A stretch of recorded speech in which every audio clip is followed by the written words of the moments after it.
Brace yourself for something fuel-nominal. Unleaded 88 is the clear fuel choice. It's cheaper, cleaner, and greener. And it's grown by Iowa corn farmers. Now that's totally worth the hype. So pump it up with Unleaded 88.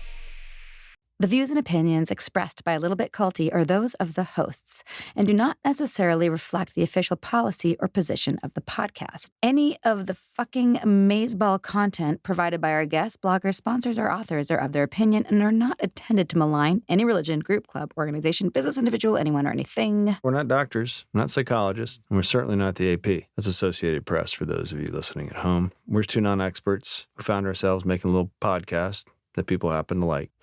Okay? Yeah. Okay.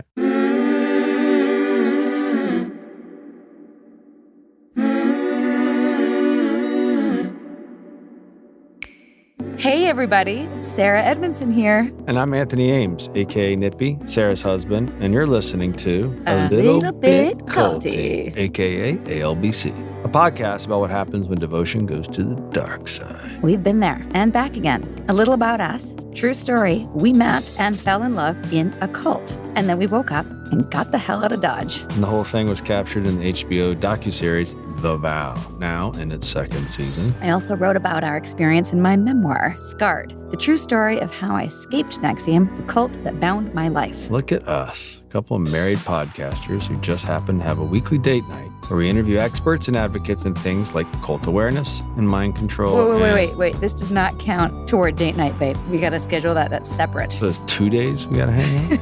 We do this podcast thing because we learned a lot on our exit ramp out of NXIVM. Still on that journey, and we want to pay the lessons forward with the help of other cult survivors and whistleblowers. We know all too well that culty things happen. It happens to people every day across every walk of life. So join us each week to tackle these culty dynamics, everywhere from online dating to mega churches and multi-level marketing. This stuff really is everywhere. The cultiverse just keeps on expanding, and so are we. Welcome to Season 5 of A Little Bit Culty, serving cult content and word salads weekly on your favorite podcast platforms. Learn more at alittlebitculty.com. Sinking down to the depths of the ocean, hanging on to the wind, my love. If I let go of it all, I could leave, but I know I won't. Here we are again with another episode of the ALBC. Hello there. How was your summer? What's the haps? What's the haps mean? It's like, what's happening? When did they come out with that one? I think it's so old school, it's like new school again. What's the haps? Really? It's like never heard it. feeling groovy. I'm older than you, so if I haven't heard it. Anyway. Maybe he's turning 50 this year. Next year, Well, May. 2024. This coming year, you're turning 50. Is what I'm saying. Okay. Thanks for What are we sharing. going to do? Open to suggestions, culty listeners. How do we celebrate the honey-voiced Nippy Ames, East Anthony Coast. Nippert We're Ames? going to be East Coast. But it was something East Coast. Yeah. Because my dad turns 80 and Troy turns 10. It's 3 generations. And East turns 5. Yeah. 3 generations right there. This is actually our out-of-office greeting talking to you because we're away from the studio right now investigating some kick-ass episodes for our new season. We've got some good ones coming, Booter. But we didn't want to leave you hanging. By the way, do you know why Nippy calls me Booter? We don't have to get into that. Well, I'm going to let you all guess. No. Booter is my nickname. I'm not going to tell you why Okay. yet. Okay. Just a little mystery here on the Anywho, podcast. we went through the archives to make you a veritable Dairy Queen blizzard of culty goodness from our fan favorites. We will be back soon with all new episodes, but until then, you can also find us each week on Patreon, where we're serving up some fresh episodes and new content on the regular. We're going to start putting our outtakes on there too. Oh, there's some good outtakes. And special treats like an A Little Bit Culty specially curated pencil set in addition to the usual merch, which is a signed copy of my book, some lip balm. When you join the inner circle, don't be afraid. There's no bait and switch. What you see is what you get. You get pencils. Yeah. And just to be clear, the next 30 people who join the inner circle will get all the usual merch and aforementioned pencil set. Yeah. Oof. We'll post some pictures of that on the Instagram. Yeah. See if that entices you Ooh. to join us Ooh. for the inner circle. Tingling already. Ah. Okay. So today's episode is, well, I hate this term, but in our wheelhouse. If you're a listener of this particular show, you're already familiar with NXIVM, NXIVM. But in today's episode, we are taking a closer look at the cult featured in the HBO series The Vow, starring, and I wouldn't say starring, we were featured. Featured feels better. Us. Yours truly. Yeah. Joining us are 4 people who understand the inner workings of NXIVM better than almost anyone and probably better than us. Yep. First up is Mark Vicente. He's the Vow's Stone Cold Silver Fox, filmmaker turned whistleblower, internationally renowned sweetheart. He's the guy who originally recruited me and also the guy who helped get me out and raised hell to bring it all down. He's also the lucky husband of the one and only Bonnie Piesse. AKA Bonfire. Next is India Oxenberg, who went through hell and back in NXIVM's darkest chapter. DOS, aka DOS, from forced starvation and sleep deprivation to multiple forms of mental and sexual abuse to a devastating years-long separation from her family. We are goddamn happy she got out and that she's thriving now. After India, we've got Susan Dones, the one-woman wrecking crew who served as her own legal representation in a series of court battles after she left the organization. Susan was way ahead of the curve on calling bullshit on Keith Raniere and his flying monkeys. She's also paid dearly for it. And finally, there's Karen Unterreiner, who at only 18 years old became romantically involved with Keith Raniere. Over the next 40 years, she'd go on to become a top-level NXIVM trainer, a key figure in the Executive Success Program's Leadership Committee, and an overseer of administration, aka bookkeeping and IT, which is all to say, there's much tea to spill, very much tea. Also, it hasn't been recorded yet, but Karen did recently agree to come back and join us either on Patreon or as a special episode, Where Are They Now style, over here on the main feed. More on that as we confirm it. So if you're sick of hearing us talk about NXIVM, which you very well might be, skip. There's Skip more it. episodes. This You've is a been warned. NXIVM heavy episode for you NXIVM nerds out there. And everyone else, let's rock it. Rock and roll.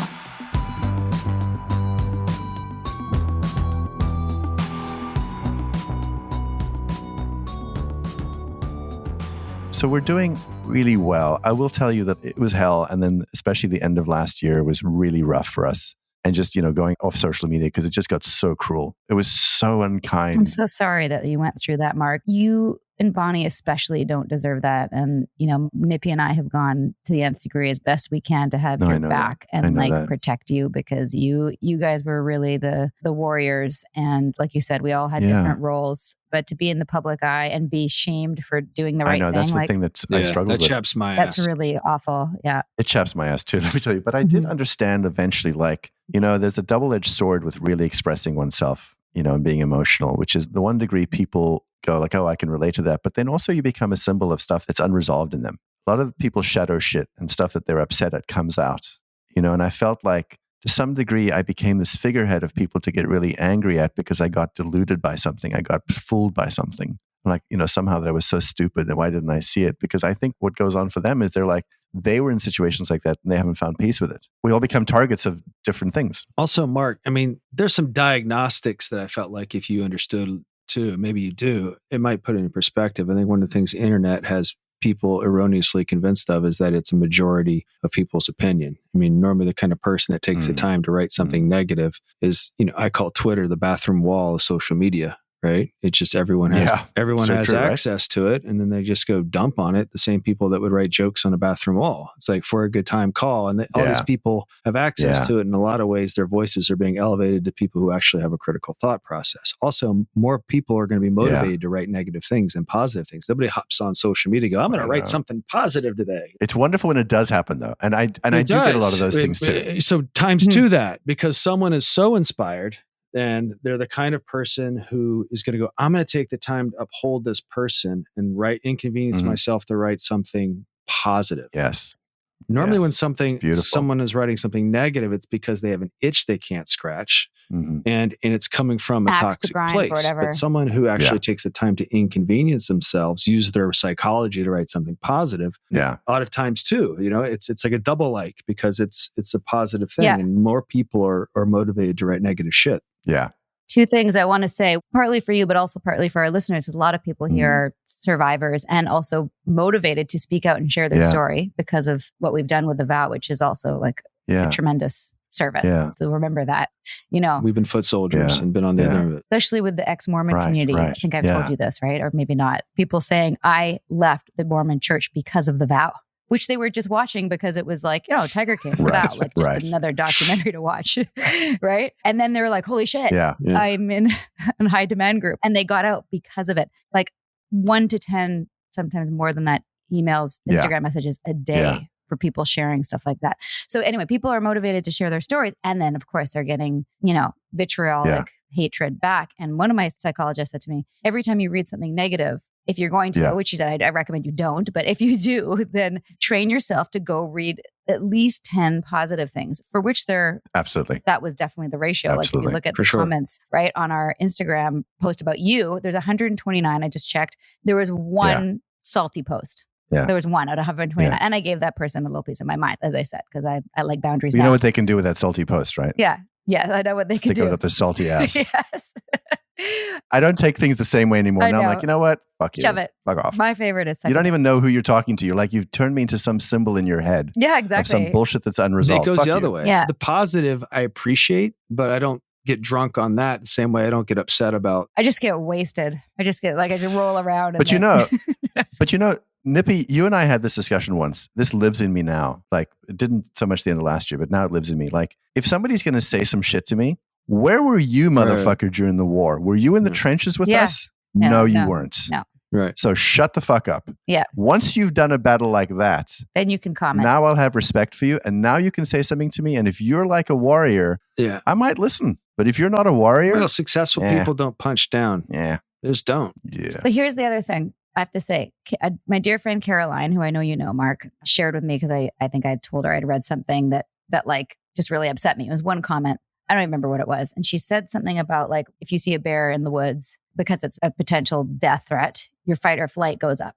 right? And you focus in on that, and it's more heightened because of the fight or flight, and you think you're in danger, right? So it's the same thing with a negative comment. It sticks, like you've heard about this, right? Like you can read 100, many positive things, but the negative comment, you go into fight or flight. So it's more heightened and you narrow in on it. Like the bear is coming to get me. So it feels more impactful than all the positive. So on a neurological level. Yeah. Yes, no, it's so true. But I mean, I want to just go back to, because now I'm in a very different place now. Like I feel such pride about what we all did. Yes. Like such incredible pride. Because we lived through a war together that, I mean, it was a hell of a battle. Yeah.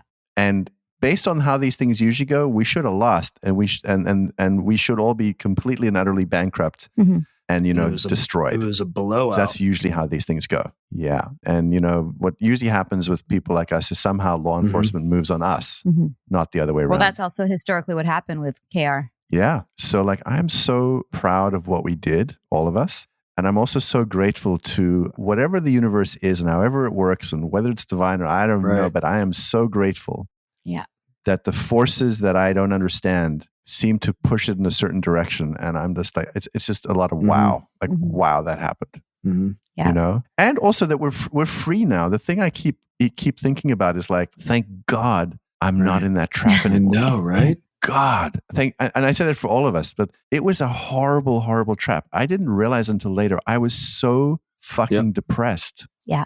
I'd lost hope about many things. We were operating our lives with proverbial ball and chain shackles, and to experience life without them now, and it feels lighter viscerally. So much better. Mark, do you remember the moment you were able to clear your calendar of all the ongoing, like a proctor call and commerce call, and the coaching call, and the executive call, and the goals calls? It's crazy. All of our calendars were insane. Do you still get a coach email invite from Allison Mack's email? No. I tried to disconnect it. Shit's voodoo. It keeps popping back up. I have a proctor call on Mondays that I can't delete from my calendar. It's like crossed off, but it's like in gray. It's terrible. And I see it. And I don't know who started it. You should show that on Instagram one day. I will.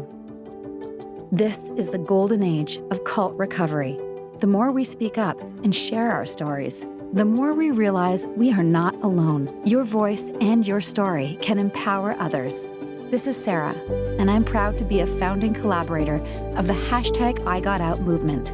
Learn more at igotout.org.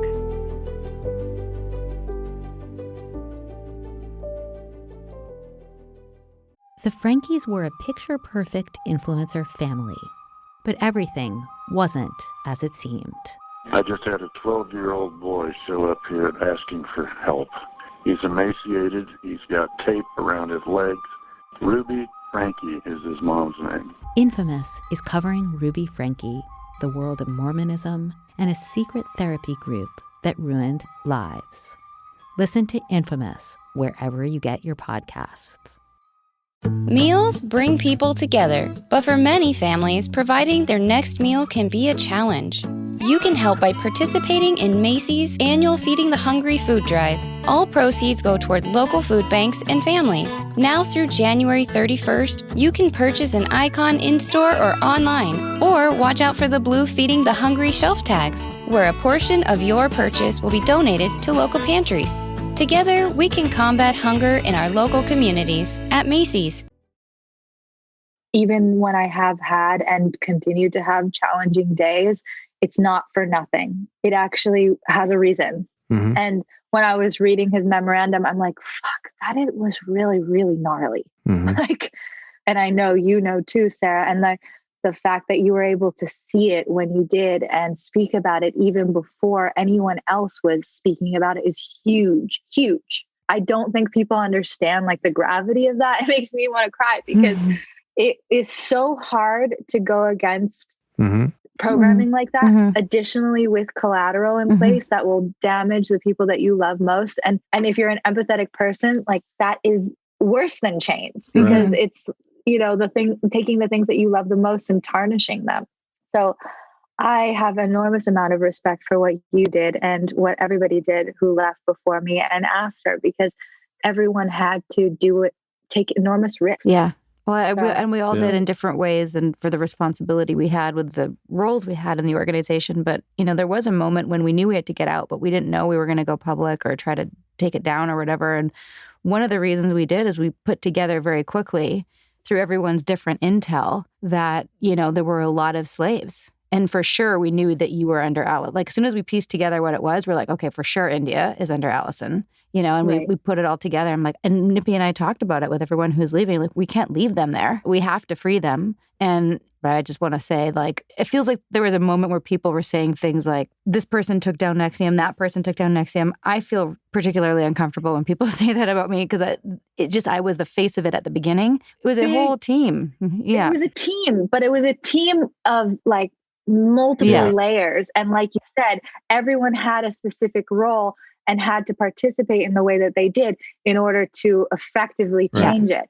So I feel like even for me, my role was I stayed in really long compared to a lot of other people, but I also got a shit ton of information from being on the inside that was actually really helpful Sure. to the Yeah. FBI when I was working with them for 9 months, because I saw it crumbling Yeah. at the very end and seeing what everyone was doing and all of the crimes that they were Wow. committing at the tail end to try and cover things up, I thought were kind of normal because I had normalized a lot of that behavior. So by the time I'm, out and ready to talk to the FBI, I'm saying things kind of like haphazardly. And they're like, Yeah. what? Yeah. Wait a You minute. provided proof about things that I only had heard. When I first went to them, I was like, this is what I think is going on. I mean, I gave them my computer, I gave them my phone. I said, take whatever you need. Here's specific text messages I think that are helpful. But I didn't have a lot of proof yet. But when they investigated, they found the proof. I knew a lot of that Wow. stuff because I was there. And for some reason, they called me the Vault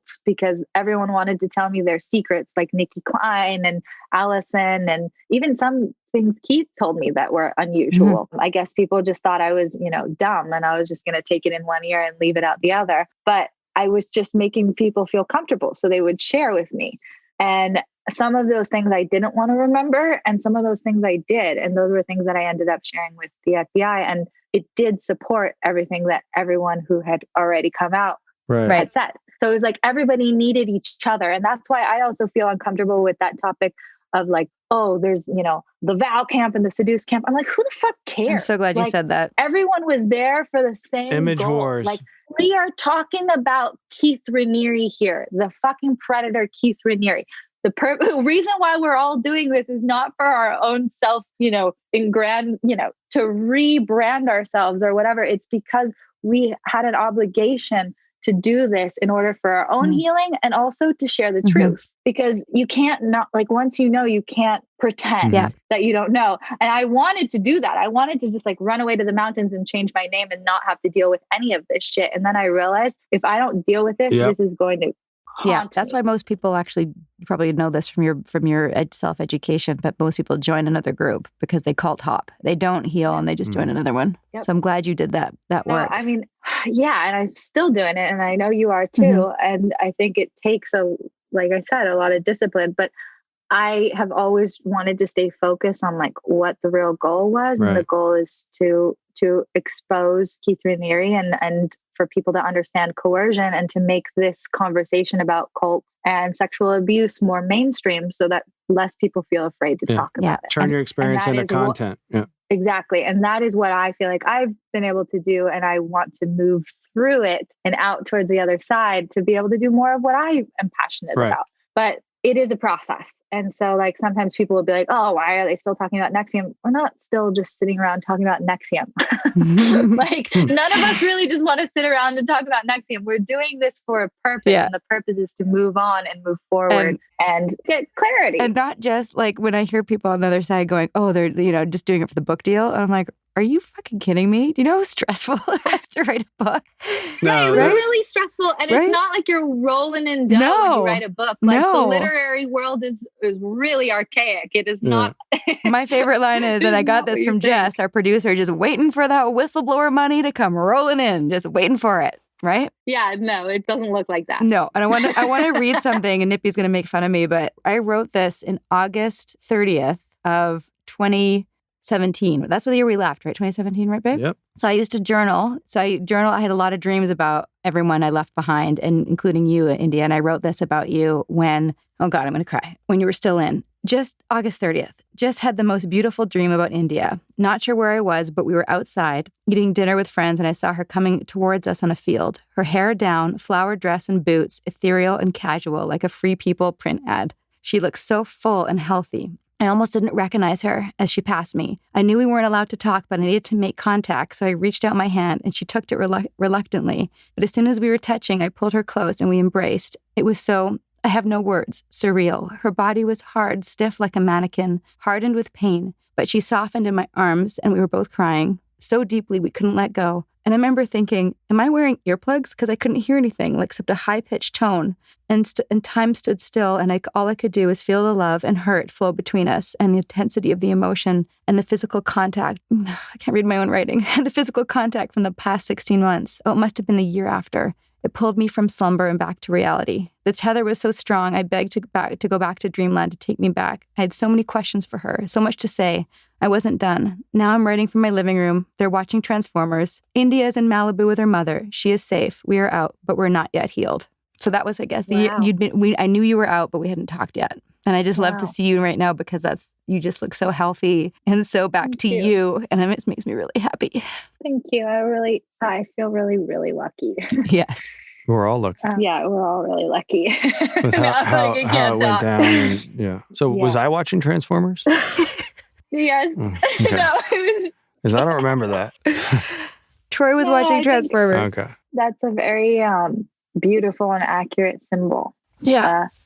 I think so too. It's so weird to try to explain to people what it feels like to be living a double life that you can't really reconcile because you can't be honest about your experience. And that's really how I felt in the last couple of years, specifically in DOS. And I did feel very fractured when I was in ESP as a coach as well. Yeah. Like 1 foot in, 1 foot out, and really feeling lost. Mm-hmm. But it was more so in DOS because of all the secrecy. Mm-hmm. And then all of the compounding collateral and whatnot, to the point where it's like you almost have to convince yourself that the collateral doesn't exist so that you can function. Mm-hmm. You can't think about it at the same time and do your life. So that was one of the things that took so long to admit to myself, that I was really afraid of the collateral. I was curious if that happened to you, if feeling like your emotions were catching up with what you were starting to understand about what had happened. Oh, you mean since it being wasn't out? always in conjunction.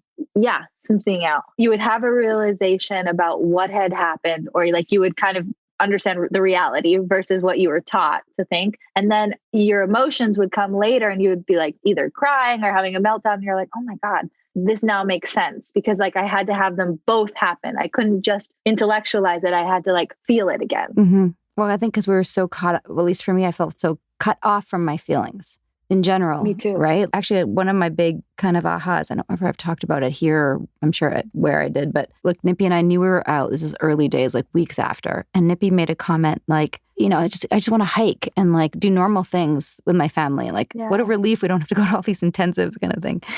And I said, I know. And I was just like, I'm so happy. And he goes, yeah, see, now you're happy. And he made it kind of in a jokey way, like, you're happy because your worlds are aligned. Like it's a control strategy. Like you're just getting what you want. And I go, no, actually, Nippy, that's something that makes me happy. And that's okay. Whoa, you just throw me under the bus? No, I'm not throwing you under the bus. I was talking about that moment when we realized that we'd actually been taught that feeling happy wasn't okay. Because feeling happy, right, just meant that your, quote, worlds were aligned, which means you controlled things insofar as that you got what you wanted. And that's not good because it means it's covering up a deficiency. Like, how fucked is that? It's so fucked up. Hey there. Hope you're enjoying the episode. Quick reminder to follow us on Instagram.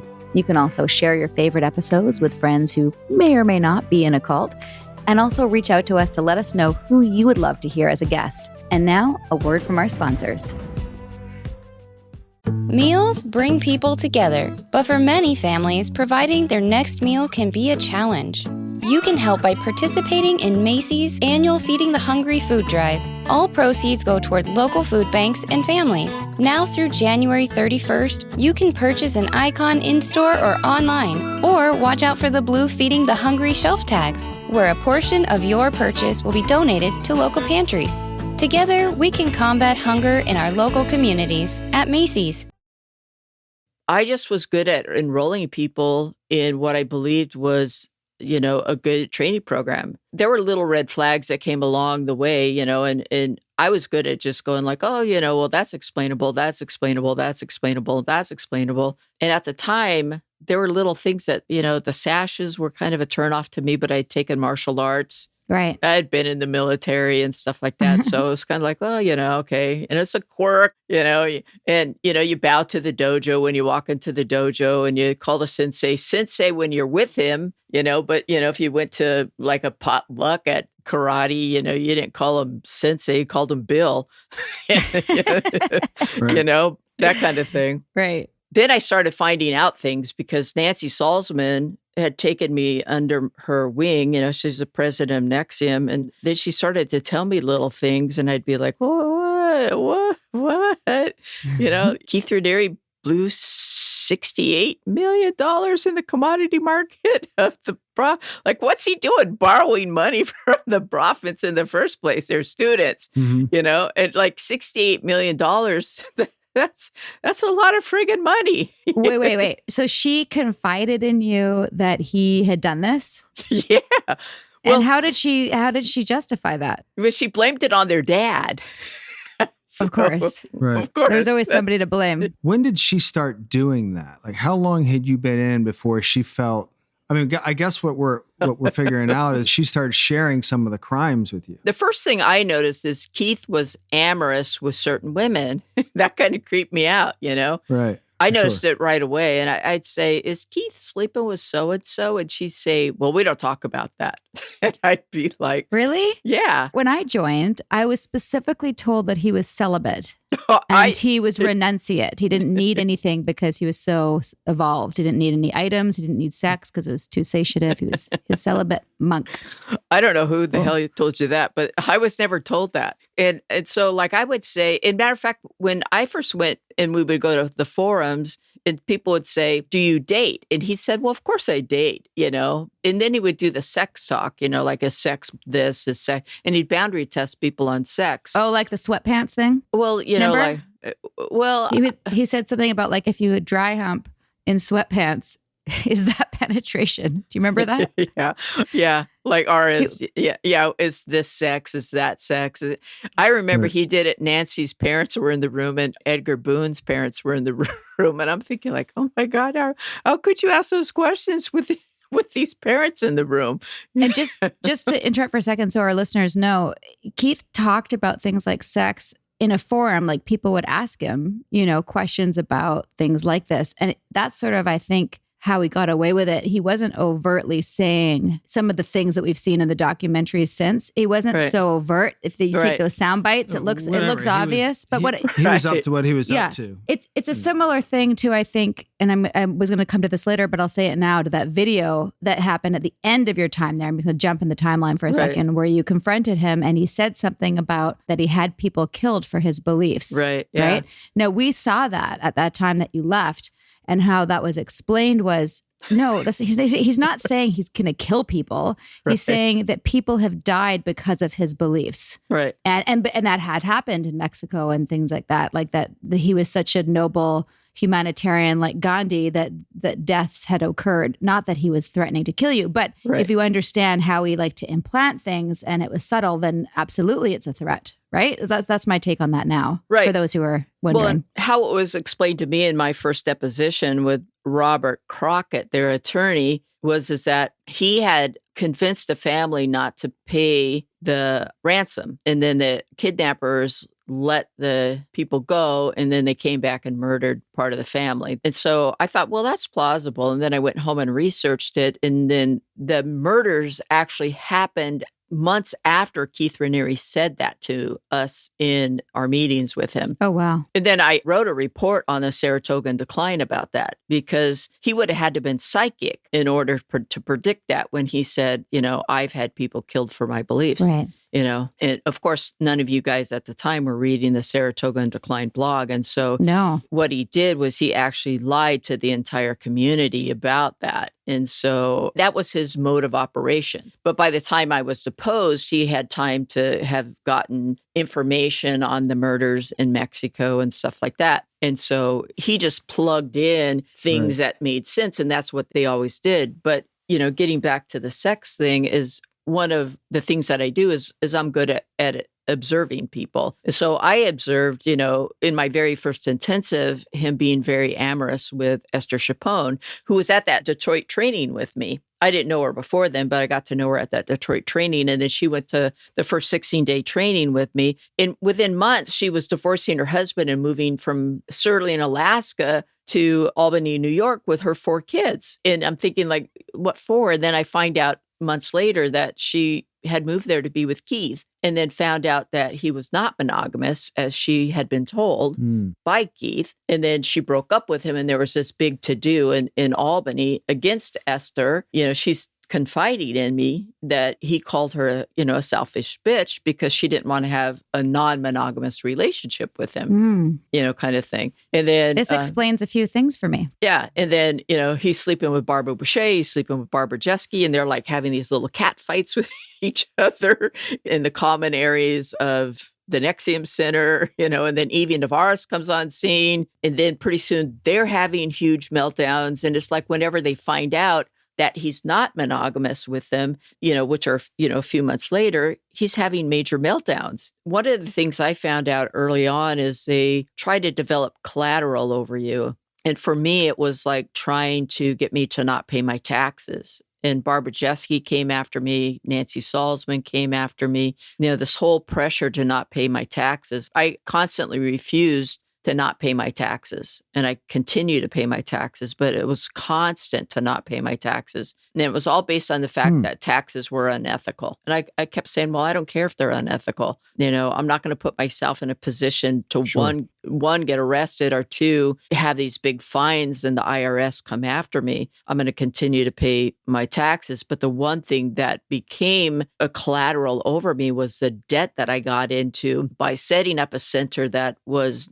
never in the black. I mean, my center was never in the black. I constantly had to pay for my center out of my field trainer commissions, my proctor commissions, that kind of thing. But I never could get out of debt because they were constantly always piling on these other trainings that you had to go to. Right. I don't think that's what a lot of people don't understand. Being a center owner, like the system itself wasn't designed to be successful. Like you only got 10% of the like, that's ridiculous. Like, our rent to run the trainings, I think at the end was about $7,000 a month, just rent for having a space. Right. And do you know how many ethos students you need to have to generate $7,000, let alone something to live off of? So there's definitely that. I think that's a missing nugget for people's understanding of the brilliant business model that Keith Raniere, the smartest man in the world, created. I can't remember if it was at Claire's sentencing or Keith's sentencing. The judge actually said it was a Ponzi scheme. And it was a Ponzi scheme because there was no real money to be made except for corporate NXIVM.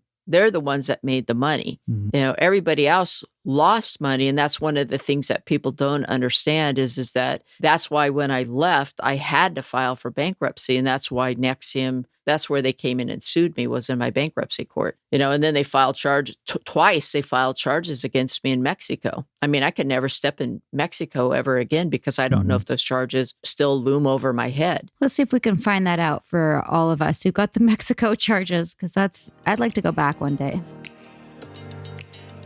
This podcast is brought to you by Citizens of Sound, a podcast production agency committed to developing and launching shows with gravity and depth. From conception to launch, Citizens will partner with you every step of the way, whether you're an actor, business owner, doctor, fitness coach, hairstylist, or influencer. Connection is the future of communication. Jump on board with Citizens of Sound today and start your show. Go to citizensofsound.com and follow them on Instagram. And trust me, it'll be a really good decision for you. Meals bring people together, but for many families, providing their next meal can be a challenge. You can help by participating in Macy's annual Feeding the Hungry food drive. All proceeds go toward local food banks and families. Now through January 31st, you can purchase an icon in-store or online, or watch out for the blue Feeding the Hungry shelf tags, where a portion of your purchase will be donated to local pantries. Together, we can combat hunger in our local communities at Macy's. Brace yourself for something fuel nominal. Unleaded 88 is the clear fuel choice. It's cheaper, cleaner, and greener. And it's grown by Iowa corn farmers. Now that's totally worth the hype. So pump it up with Unleaded 88. I was thinking with The Vow, I'm actually the prequel to The Vow. Yes. Yeah, I met, what are we calling it these days? Alan? We call him Alan. And Alan. I know, it just gives me chills every time I say the full name. Before college even started, during freshman orientation, we both went to RPI. My father had passed a week before. I was already very shy and insecure from a lot of childhood, not good parenting, trauma, whatever you want to call it. And then my father had just died. So he noticed me when I arrived. I had an entourage moving me in. I was dressed like a hippie, even though I was very withdrawn. He saw the contradiction in my personality. And at RPI, there was 9 men to every woman. Not a lot of us women there. Oh. I was on the only floor of all freshman girls, my dorm. And he made the rounds down the dorm. He went and visited everybody. And when he stopped at my room, we talked for a very long time. He was very mysterious. He asked me if I liked older men because he was actually a year and a half younger than me. He would do lots of weird things like that. And then just slowly drop that he was Eastern Coast judo champ, which we're not sure, and different things about him. He could play piano and all this stuff. He just slowly dropped all that stuff in. But he was better looking back then. For those of you who say, how can you? Yeah, he was better looking back then. He was built, you know. He was muscular? Yes, very muscular. Yeah. Very, very big, broad shoulders, small waist. He had been doing a lot of athletics back then. But he and the feathered back 70s hair, you know. So I was just like, I can't believe this guy's talking to me. You know, I was just overwhelmed by the attention, which, you know, is now we know is called love bombing. We were inseparable pretty much through college. I eventually found out I was not the only one in his life, but I don't know how he found time because we were together so much, but he was fooling around with a lot of people.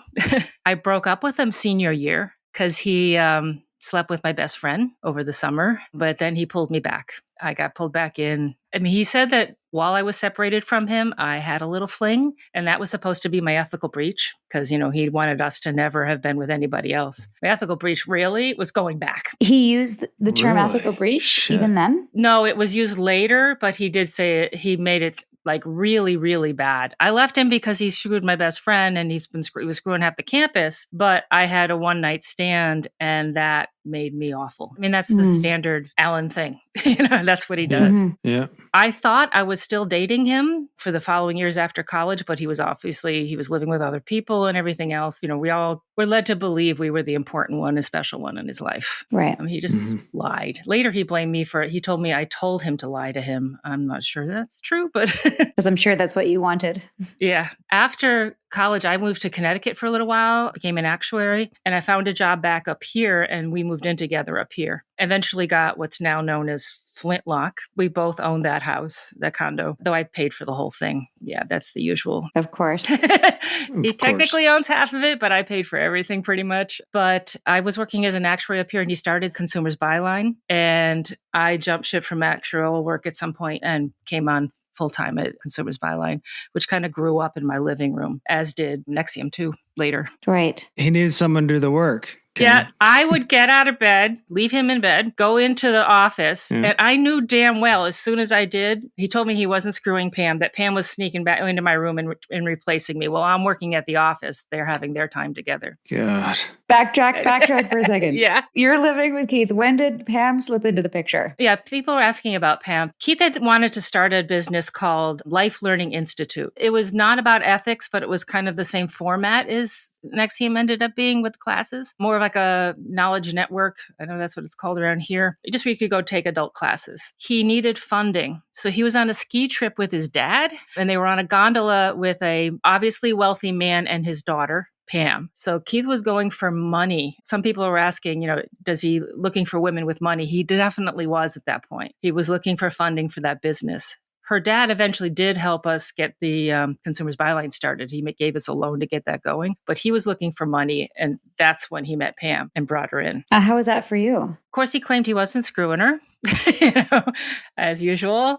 He was. At first, she was just very unusual to me because she was from a very wealthy family. She was very ditzy, but she was a lot of fun. Yeah, yeah. And so we became friends. Pretty much. I didn't know, and they would keep their relationship hidden. She was kind of angry about that, I think. We were friends for most of the time. How predatorial did he feel at the time? Did it feel predatorial, or in hindsight, does it? In hindsight, yes. I can see all the gaslighting and the manipulation that was going on. It's weird looking back because it's really easy to look back and say, oh, that was a red flag. And I may not even seen it as a red flag at the time, but he's able to get you to write it off so easily. Some people were asking about what happens when you confront him. One of the hardest times for me was Pam was living in our house with us, and I found a contraceptive device of hers on the bathtub. She had left it there.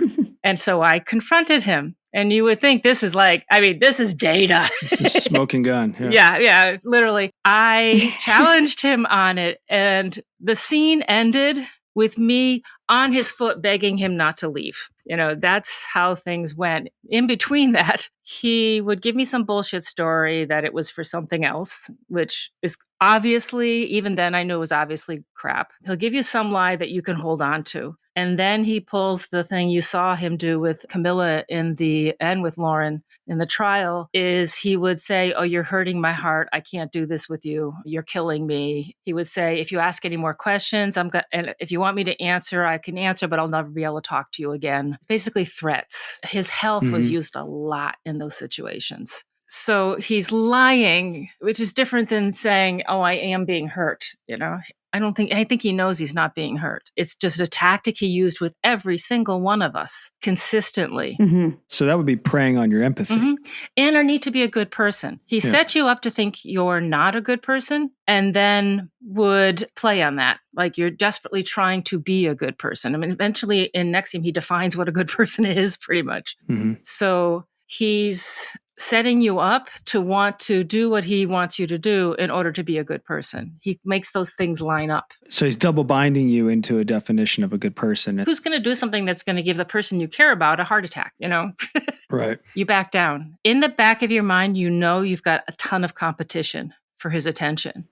So you're not going to screw up and put yourself on the bottom of that list. Interesting. Even when I thought I was the one, the only one or the one, I knew there was a ton of women in line waiting for my position. So you had to stay in line to maintain that attention from him, which eventually I lost all the attention from him. I barely saw him towards the end.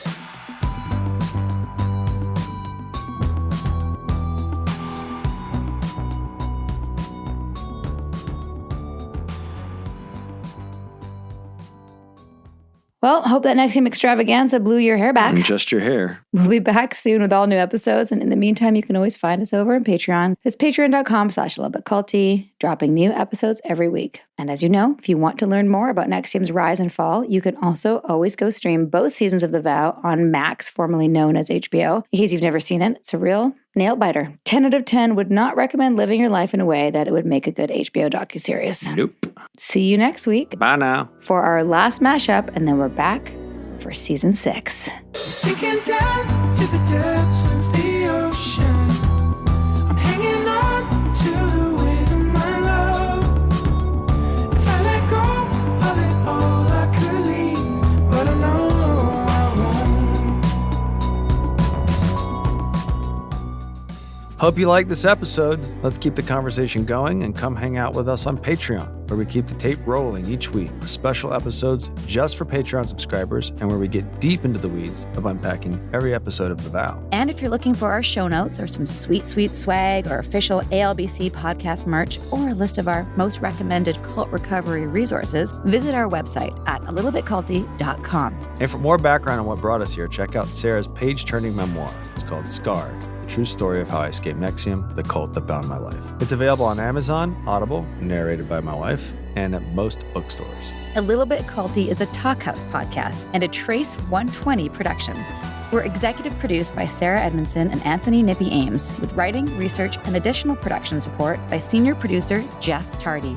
We're edited, mixed, and mastered by our rocking producer Will Rutherford of Citizens of Sound, and our amazing theme song, Cultivated, is by John Bryant and co-written by Nigel Asselin. Thank you for listening.